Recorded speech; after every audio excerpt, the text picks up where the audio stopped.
I prepared for my TCF exam in about 6 months, and this was my result. Here's how I got here. Hello friends, welcome or welcome back to my channel. In today's video, I'm going to be going through my French learning journey as well as my preparation for the TCF exam. Okay, let's go back to the beginning. So I took French in secondary school for about 3 years, and it was one of my favorite subjects. I had an amazing teacher and I really loved it. But since then, I didn't pick up French again. So I honestly forgot a lot of things. And so back in June, when I decided to write the TCF exam, I found a program that I was going to join to prepare me for it.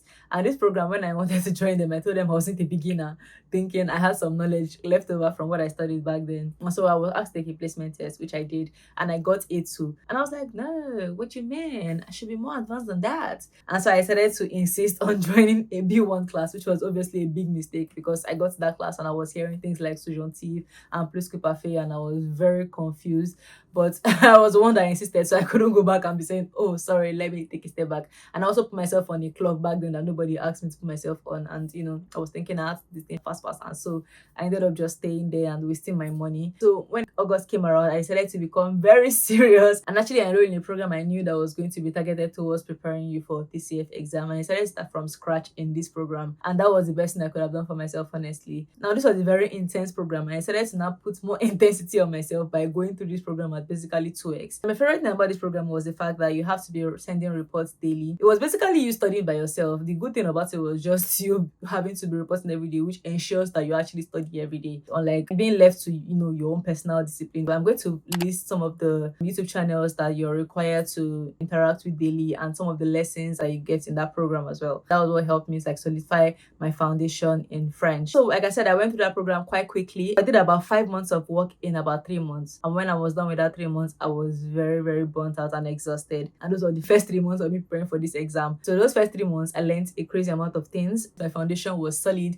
but then I was burnt out and I needed a break. And so that was back in November. I took a break and I didn't touch French. I mean, I was listening to a podcast daily, but I wasn't studying or preparing for my exam. I also hadn't booked my exam, so honestly, I had no motivation to prepare anyway. And when January came around, I was like, yeah, I want to write this exam this year. I need to become serious. And so I decided to book my exam in January, which is crazy because I had not studied in over a month. I mean, like I said, I was trying to direct French every day, listening to podcasts and whatnot, but actual studying and preparing for the exam, I hadn't done that for over a month. But I know myself and I'm a procrastinator. If I don't have a deadline, I'm not going to prepare as much as I should. So I started to book a date and I booked the end of May to write the exam. Now, despite the fact that I booked the exam and I know that this was a very expensive, difficult exam, I still wasn't preparing as I should have. I was just, maybe studying here and there. It wasn't until April came around, literally 2 months to my exam, I decided to be more serious and get a new tutor, someone that's specific to exam prep. The first thing he did when I registered with him was to tell me to go and get a subscription to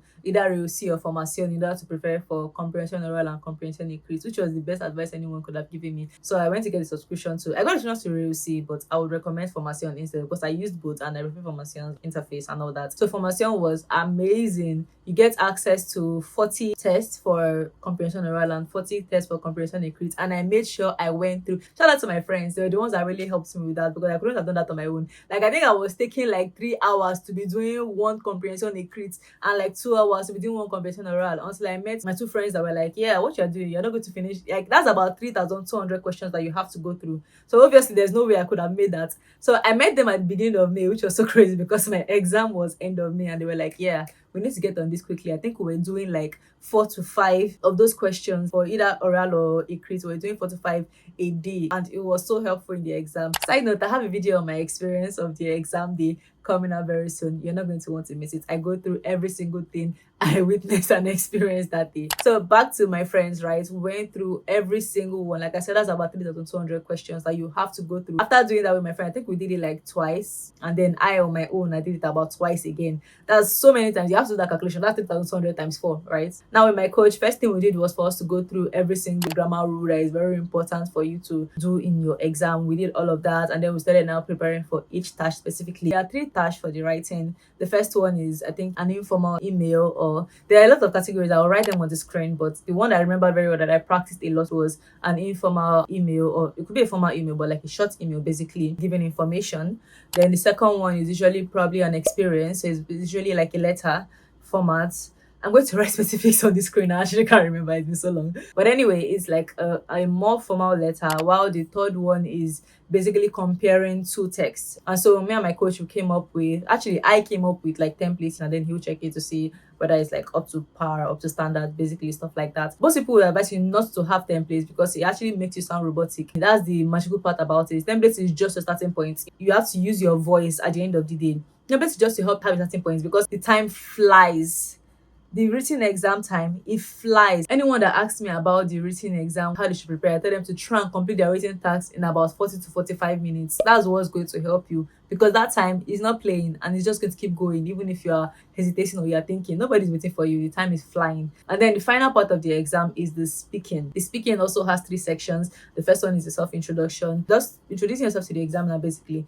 And you also need to you need to prepare your mind for you to be interrupted in case if they see that maybe you crammed and then you are just rambling. For me, I did have a prepared like self-introduction, but it was natural to me. I wasn't like just, oh, I came to just pour it into the exam hall, right? It's something I practiced so much. I was saying it at a regular pace, basically how I speak normally. So I didn't just come to school and start like rapping for the examiner. They will know that, oh, you're just trying to pour it and vomit it so that, whatever. And that also make them to even want to ask you more questions. For me, I was like acting like I was thinking sometime, even though I know what I wanted to say already, right? So that was basically my task 1 went very smoothly. Then for the task 2 is like a communication between you and the examiner. You're given like a prompt to ask questions, and that one also went smoothly. My prep actually came in handy a lot. I think I prepared like 7 questions in the exam, which is something I never did in all my practice sessions. I think the most I ever prepared was maybe 6 questions, and even those questions, when I was saying them, I usually made a lot of errors. But when it came to my exam, I was like so confident. It was flowing, honestly. And then for the task 3, you're required to say a monologue for 4 minutes and 30 seconds. This was insane. And so I can tell you for free that I was not very confident when it came to my task 3 at all. Honestly, I wasn't very confident when it came to my speaking. I had a lot of fear. The day before my exam, when I was practicing with my friends, I was still hesitating a lot to speak. And so after speaking to people that I love and all the advice I got, everybody was just like, just try to push through. And that's the same advice I have for anybody. Just push through. You just have to keep trying your best to just keep going. Even though for my task, I knew I was saying a lot of rubbish, not a lot of rubbish, but like I was making a lot of errors. That's a better way to say that, because I know that I tried my best, obviously. Yeah, and it came through for me, but I also know I made a lot of errors. I could hear myself making mistakes, but every time I made a mistake, I would just say excusez-moi and keep it pushing. I decided not to give up, and yeah, that was basically how my speaking went. Generally, the exam was very nerve-wracking, but I do believe if you practice and you prepare, it's going to come through for you. You can alternatively use the TCF app. I also use that a lot, just that because it was on my phone, I wasn't as serious compared to laptop. If you're able to like be disciplined, I think a lot of discipline comes to play, and you save a lot of money if you are disciplined. If your exam is not yet anytime soon, you just want to just get conversant with the exam process and stuff like that, you can use the TCF app. It's also basically the same, and I think the answers are also like basically the same as well. There are like a couple of wrong answers on receive formatting and even the TCF app. So if you're not sure, if you're getting opposing answers, you can like try and check online to see which of the answers are correct. That's basically everything I did to prepare for the exam. One thing I want to say is that before you write this exam, you're going to hear a million different things from different people. For me, every time I hear that, oh, this person has wrote this exam, I'm calling them immediately. Please, how was it? How did it go? Tell me. Especially the speaking, I needed as much details as I could get about that speaking because I was really scared about that. And I heard so many stories. I'm not going to repeat them. Honestly, it's not put fear in your heart, because all those stories put fear in my heart, and I just had to pray them away and just put my faith in God, and God really showed up for me. Of course, like I said, you also have to practice. You pray like you've not read, and then you read like you've not prayed. If you're just starting today, what I would advise is for you to just get started with some of the basic things. Your foundation needs to be solid. A lot of people that I'm practicing with these days, like when I hear some of the mistakes they're making, is like some of the most basic of basic mistakes. Now, I made those same mistakes, obviously, so I'm not like saying this to like shame anybody or whatever. I'm just saying that those basic mistakes are things that you need to fix. Those are things that are going to reduce your marks, right, when it comes to grading, right? If you're using like advanced structures, but then you are making some of the most basic grammar errors, they're going to be like something isn't like matching here. So you need to make sure that your foundation is solid. This is what I did in those first 3 months. That's why I suffered and did 5 months of work in 3 months in order to ensure that my foundation was very, very solid. So yeah, that's basically all I have for you guys today. If you have any questions, please ask them in the comment section and I'll be more than happy to respond. My next video is going to be a story time of my entire experience of the exam day. If you would like to see that, don't forget to subscribe, and I'll see you in the next one. Bye.